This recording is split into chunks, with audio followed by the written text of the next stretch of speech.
Welcome back to Nick Lenz's Comic Corner, Classic/Non-Classic. This is episode number 725 and Doubleshot number 629. As for the 720th episode, I have exactly... Let me set this over here. Don't need that. I have the final Fables trade that I have from the library, plus a Marvel trade. You'll find out what it is in a minute.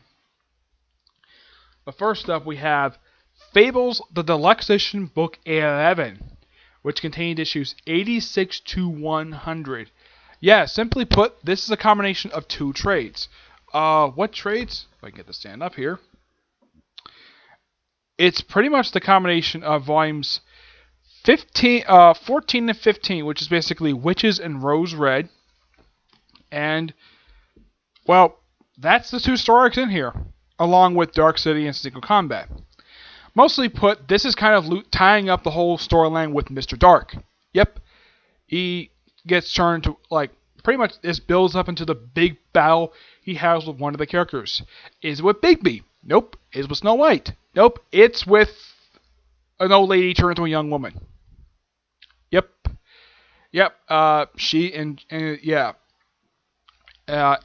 Apparently she casts a bunch of spells, she turns her needles into actual knives. Let me set this up here. Yeah, turns the weapon to actual knives, and she... Oh, excuse me. I don't know why in the world did that for, but it did.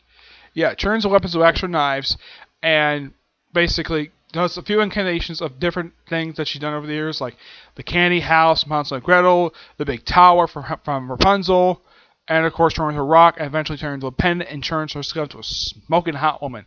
And she takes on Mr. Dark in issue 100. There's even a two-parter which takes place in the Kingdom Haven, where there's a murder and also involving a baseball game. But yeah, these are two by far. The main stories in here are really damn good. As to Mr. Dark himself, I don't think he's ever seen again. Let me look up here. I don't think he returns. Let me look him up here. I don't think he does.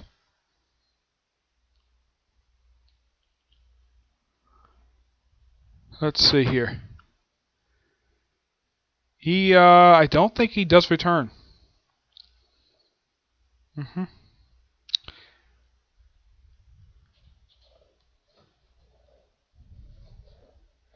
Well, I think he does come back one at a time.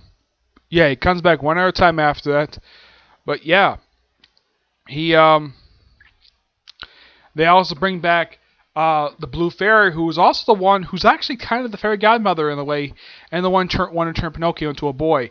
And she beat the living crap out of her for doing that. I mean, she wanted her to turn into an adult, not a little boy, which he's been stuck at for years. By far, some really good stuff. Mostly with this one, it's there's actually a good amount of violence, and not like over the top gore like it was in the Fables Wolves in the Heartland. This one is just really good action battle. Mostly some swearing in here. Not a lot of it, but there is some swearing here. Great book, 9.5 out of 10. And as far as I know, there are still 4 more trades for this particular series. Yep. There's still 4 more. And the last one came out just almost a year ago. I don't know why the library hasn't got their hands on it yet. Yeah. And as for this, one of the spinoffs, which was actually launched as a replacement for, because at the time when issue 100 came out, because I was reading it, I looked it up. Apparently, the end of Jack of Fables replaced it with the series Fairest, which lasted for 33 issues before being canceled. I don't really know why. It's really bizarre. But the way that the series worked was that you have a 6-issue story arc, a standalone issue, 6 issues, standalone, 6 issues, 6 issues, 6 issues. Mostly, yeah, that's how the series worked. Some of whom basically expanded upon stuff. Some took place before the series or during the series, but it was a great series. I hopefully get a chance to get a chance to get their hands on the books. But now to talk about a crossover that happened 18 years ago, which collected in trade about, let's see, this trade came out in 2010. Yep, so it came out roughly 7 years ago. No, 8 years ago. We have Avengers / X-Men Maximum Security. Yep. Which collects most of the entire crossover, not the entirety of it. Yeah, for some reason, despite it being called Maximum Security, it does not contain the entire story. Nope, it does not. I have no idea why Marvel did this for.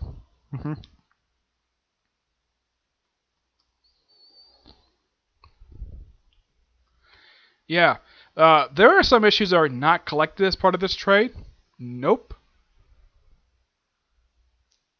These following series did not have their series collecting this trade, and that was Amazing Spider-Man, Captain Marvel, Incredible Hulk, Marvel Knights, Peter Parker Spider-Man, and Thunderbolts.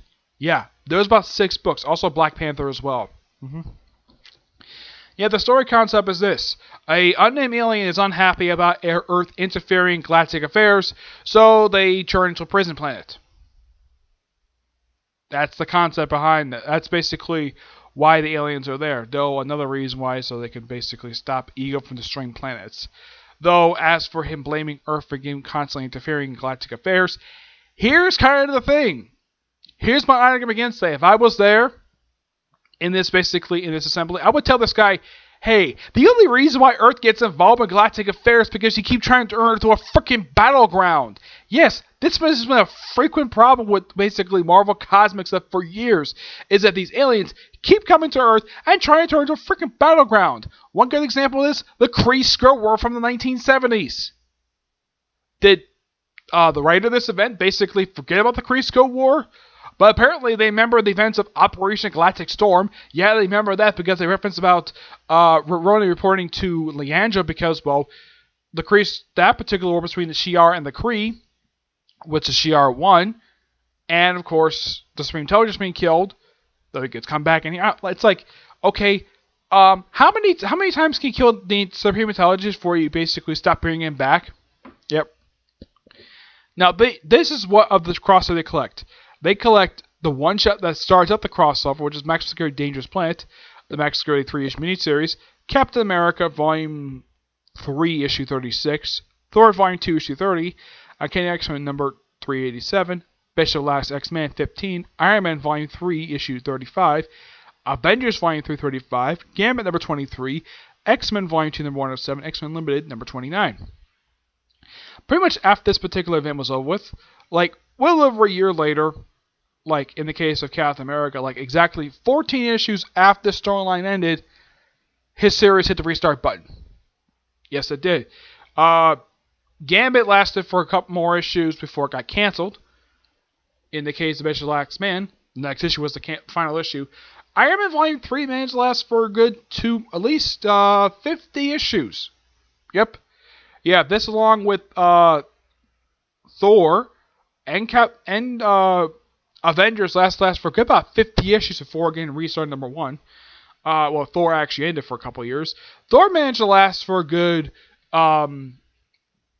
55 issues before ending. In the case of Iron Man, it was exactly 50 issues. Same thing with Avengers. X-Men Limited, this managed to last for a good about almost 2 years before it finally ended. Yep. But Uncanny X-Men and X-Men Volume 2, these 2 books are been going strong after this one. Though X-Men Volume 2 managed to last for a good, 193 issues before finally ending in 2014. Yeah, at the end of that book, 14 years after this crossover. In the case of Uncanny X-Men, the numbering managed to last for a good period of time until it was restarted in 2011, and then restarted again in 2012, and then again in 2015, and now I heard it's coming back in after a year being gone. But a lot of these series are still around. The one thing that kind of bugged me about this crossover is the Fantastic Four are heavily involved in this crossover, and yet their book is, as far as I can tell, not a tie-in. No, this is really weird. I mean, I get maybe why Quasar doesn't have his book tied into this crossover. There's a very good reason for it. His book got canceled a few years before this crossover even happened. So in the case of Fantastic Four, there is no excuse of why, no reason why this book is not tied into this crossover, because they're heavily involved. Oh, I should also point out though, the writers of this event. Okay. The main event is done by, I think it's Kurt Busiek. Let me find the writer's page here. It's Kurt Busiek. He's the writer of the main event. Jerry Ordway even does the cover for this thing. Now, as for the other writers, Dan Jurgens, who's actually one of the writers, he's people think of him. People think of his artwork he did for Superman. He writes the issues for Captain America and Thor. Joe Harris does Bishop, the Last X-Man. Fabian Nicieza does, I think he does, I know Chris Claremont, who does one, he writes a couple of books here. He writes Kenny X-Men Volume 2. Joe Pruitt does X-Men Unlimited. Joe Quesada and Frank Thierry do Iron Man. But what about Fabian Nicieza? He does, well, he was doing Thunderbolts this period of time. I have to look it up here. I don't remember which book he did. I know he did one of these books. Let's see. I don't think it was Iron Man. No, I don't think it was Iron Man. Let's see. What did he do? Oh yeah, I should also point out though, they have U.S. Agent becomes a big player in this thing. I mean, look at his outfit. I mean, despite the fact it's SWAT inspired, but when I look at this costume, I'm like, man, Marvel was ripping off Judge Dredd. I'm not kidding about this. His outfit looks almost exactly like Judge Dredd. Mostly from the 2012 film. Yeah, I mean, look at this costume. It's very similar. Even his helmet comes off the same way that the Sylvester Stallone movie does. Yeah, I'm trying to think. I think Fabian Nicieza, was the writer of Avengers. Yeah, because, well, let me find out Avengers here. I know that John Romita Jr. was doing the artwork of Avengers for this one issue, for a part of this event. I think Nicieza was doing Avengers. I'm trying to look it up on here. Iron Man is done by Joe Quesada and Frank Thierry. Great writer. He's actually still writing this I don't know what book he's doing now.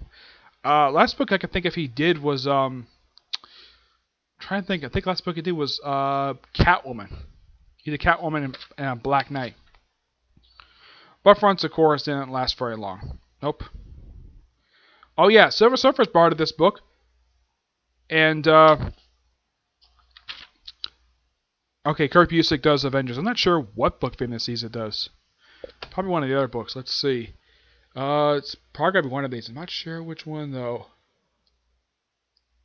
I think he does X-Men Volume 2. This is a good event, but after this event ended, the Marvel stopped doing crossovers after this. Though they did do a crossover for X-Men after this. Pretty much almost immediately after this. They had 2 more before they had to stop doing it. This was the last Marvel crossover for 4 years. Yep. They resumed it with Avengers Disassembled, which kind of basically was a setup, that was sort of a build-up to House of M. But House of M was the first major one they actually had. Disassembled kind of counts as a major one, but it only had a few books tied into it. But first really big one of the scale that this had, you wouldn't see it for another 5 years, not until House of M. This is actually pretty good. And of course, also I should point out though, on the back cover, yeah, the heroes do not count to the cream of superior intelligence. He only pops up for a good couple issues. This was good, just good for a cover. Also, I should point out though, this is during a period of time when Scarlet Witch was wearing a gypsy outfit. Yeah, because she's a gypsy. Whatever. Iron Man, I think, is wearing one of his armor. I'm not sure which armor this is. It kind of looks like the Mark IV armor. I'm looking at it. But it could be one of any number of armors he used over the years. But is the armor he mainly used for Iron Man Volume 3, which my friend Edgar, check out this channel. He's actually doing reviews. He's done one a little while, but he has doing reviews for Iron Man Volume 3, which I think he's just a few issues in right now. He hasn't done the one in a little while. Captain America, classic costume. Wolverine is basically still wearing the Jim Lee costume. Yeah, he wore this costume for pretty much up until Grant Morrison did X-Men, New X-Men. So I'm, of course, still in his classic webs. Rogue, here on the back cover, yeah, she takes a small part in here, but she doesn't do very much. Mostly, the big characters that take part in this crossover are, well, Miss Marvel, who actually does some good in here. Fantastic Four, who actually are, this is their period of time Chris Claremont was writing the book. Yeah, their outfits, basically, I kind of like their outfits. It's really good. It's one of the best good-looking costumes they've actually had over the years. Let's see if I can find it here, or what their outfits look like. Oh yeah, U.S. Agent's still a jerk as ever. Yeah, he's not a very nice person. Also in Thor, and this is awesome, Malekith the Accursed. Yep. A guy who was still occasionally appearing this very day. I think his most recent appearance was actually still in Thor. Yeah. I mean, Jason Aaron, he's a huge Thor fan. He loves using his character. I'm trying to find Fantastic Four here, because their outfits are, well, pretty much the outfits they wore throughout the Chris Claremont, when Chris Claremont was writing the book. Yep, because he took over the book right after they came back from the whole thing of Heroes Reborn. Here we go. Here's a good look at Mr. Fantastic's attire. Yeah, that's the outfit they would wear for a good about 4 years.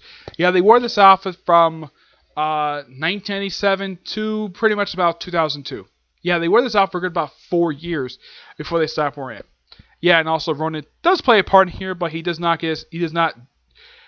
play a part in here, but also I love the fact that U.S. Agent is the.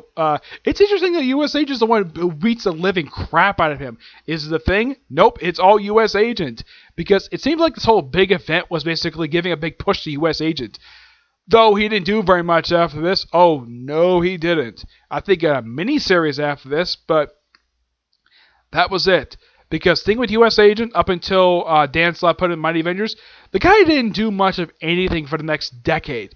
Yeah, he did have almost virtually nothing. He would occasionally pop up in other books, like maybe Captain America, maybe pop up occasionally in Avengers, but the guy did virtually nothing after this. I mean, you give him this big push, and all he gets is a 4-issue miniseries, not even done by Mike Greenwald. Greenwald did the first one.